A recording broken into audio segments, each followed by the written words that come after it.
Hello kabayan, kumusta? Ikaw ba ay naghahanap ng pagkakitaan or dagdag kita na pwede mong gawin sa bahay or kahit saan, kahit anong oras na gusto mo pero ayaw mo magbenta-benta, ayaw mo mag-recruit at higit sa lahat, ayaw mo ang stress? Kabayan, meron akong natuklasan na isang oportunidad or isang pagkakitaan na hindi pala natin alam ay nag-e-exist ito noong 2001 pa. Ito ay sa pamamagitan ng pagsusulat. So, kagaya nito, ginagawa ko dito sa bahay. Ayan. So, itong oportunidad ay na-share po ng isang kaibigan ko at nagpapasalamat ako sa kanya at na-share niya ito sa akin at ako naman i-share ko sa inyo.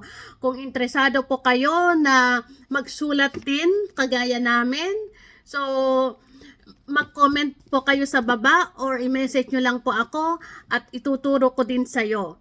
Okay, thank you and God bless!